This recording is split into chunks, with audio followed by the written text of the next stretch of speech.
All right, we're gonna get started. All right, so welcome everyone. Um, so tonight we're gonna go over a couple important things. So first, our telebrigade is partnering with Mount Allison University this year. And there's going to be some more information on that for those who are participating in the next coming meetings. Right, Sarah? Yeah, okay. And to continue our look at each country that we're working with, we're going to take a look at Ghana tonight. And finally, we're going to talk about some of our upcoming events. All right. So just quickly, we're going to talk a little bit about the impact of the actual brigade. Since sitting behind the computer watching everything happen might not feel like you're actually having an impact, here are some of the differences that the brigade is making. So an increase in access to critical health services, increased access to affordable medication and supplies, more regular follow-up for chronic patients, increased specialty care opportunities, international cultural exchange, perspective broadening, and increased care for local and international physicians. Local and international physicians. All right. And then during the telebrigade, you'll be sitting in via Zoom into some of the urban clinics. And these clinics are permanent clinics in urban areas of Honduras. Their central location for affordable medication consultations and supplies. Most healthcare is private. Helps to reduce patient capacity to public hospitals, and shadowing by volunteers prompts discussion of real cases, epidemiological trends. All right.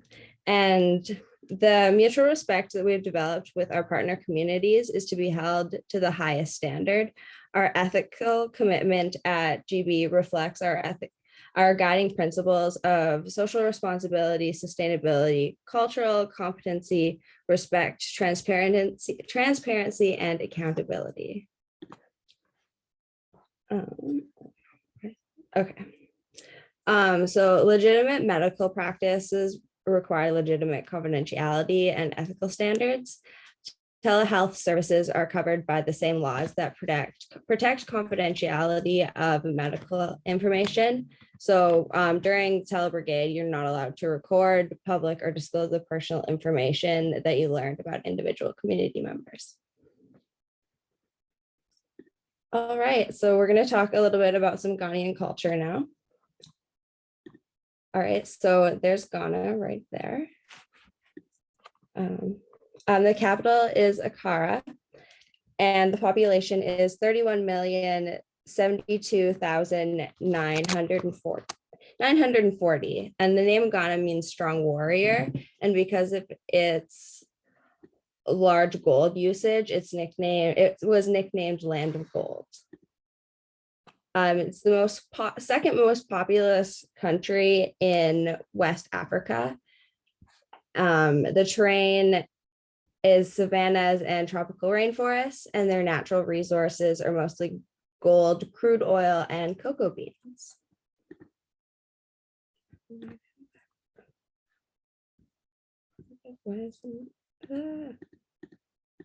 There. So the Ghanaian flag, the red represents the blood of those who died in the country's struggle for independence. Gold represents the mineral wealth of the country, and the green symbolizes the country's rich forests. The black star stands for the lodestar for African freedom. So the Ghanaian climate is a tropical climate with a wet and dry season. The national economy stands to suffer from the impacts of climate change because its dependency on climate sensitive sectors such as agriculture, energy, and forestry. So during a brigade, if you were going around the time that you guys are doing your telebrigade, you would expect temperatures kind of around 24 degrees. And then this little box that I have here now is what the weather is going to be this week. So we're kind of in like the 30s. The national food of Ghana is called fufu, and it's a starchy side dish, and it's an important accompaniment to various stews and sauce-based dishes. It's also very popular and regularly eaten throughout West and Central Africa. Their top spectator sport is soccer, or they call it football, and they have a budding and thriving film industry. So some of their cultural norms are greetings are incredibly important, and it is seen as rude not to greet someone as you pass them.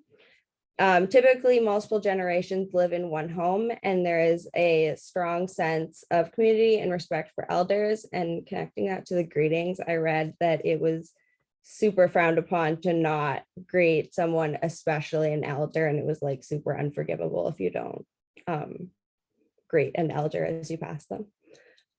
So typically decisions are made by the entire family, even regarding individual manners, so same as in Honduras. And they're male dominant family structures, and children's chores are delegated based on gender roles. And Ghanaian beads are a distinct part of their heritage and an important tool for communication used to express ideas, messages, and symbolism through the language of color.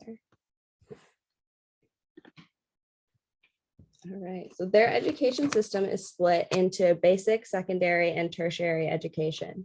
Basic education lasts 12 years there, and it's completed at 15 and is free and compulsory.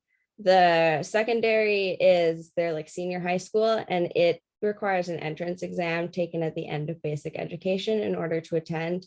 And it is more directed like really specialized sciences and math for people who would be wanting to go into post-secondary, which is their tertiary education system. It's a super big mix of private and public education system, although there's the 74% of junior and secondary schools are private. And their literacy rate is 79%, and the males are 83%, and females are 74%. So this is the Ghanaian currency, and the word cedi, I looked it up and that's how you pronounce it, was derived from the Akan word for cowrie shell, once used as a medium of exchange, store of wealth, and religious article in British colonizers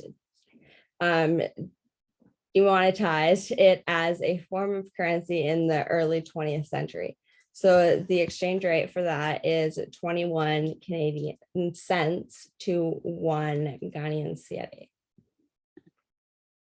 All right, and so then that's some of their breakdowns of what some of the things cost in Ghana, and their minimum wage equals about $2 US.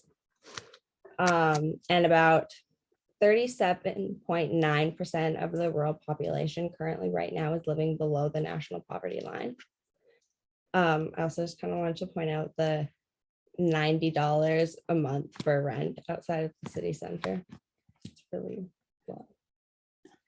All right, so Global Brigades in Ghana. Global Brigades started working in Ghana in 2011, and this is actually UBIC's first time working with Ghana.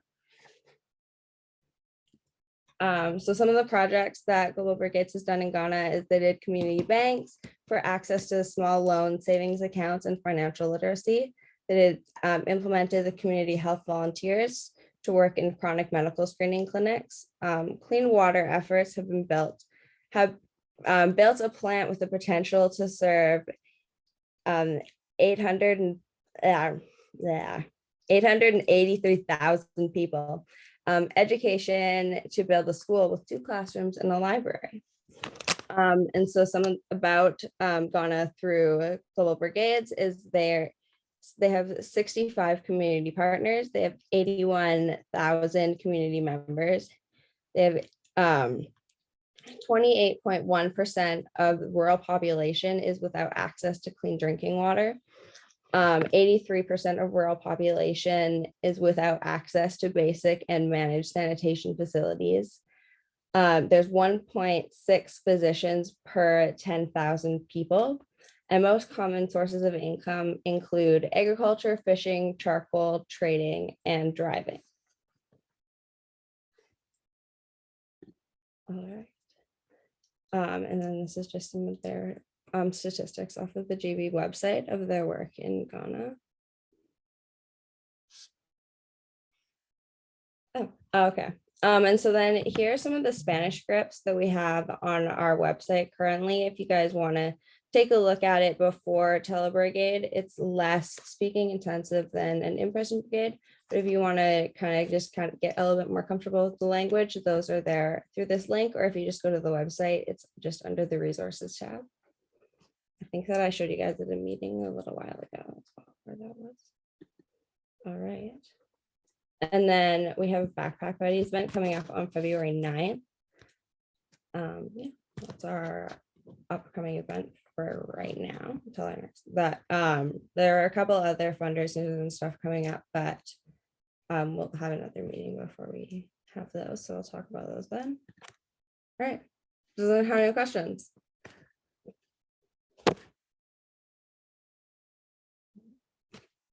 All right. Does anyone else have anything to add, Sierra? Maybe I'll just add that I think for the medical telebrigade, the charla that we're going to be doing will be in Honduras. So I would say maybe focus more on learning the Spanish than maybe the other ones. Yeah, I think I don't think we have anything in there for the other ones. So you're really just getting your Spanish resources anyway. Yeah. All right. Well, I didn't have a whole lot for you guys today. So that is everything. And we aren't going to meet again until February 10th. So yeah. All right. Yeah, that's all I have for you guys.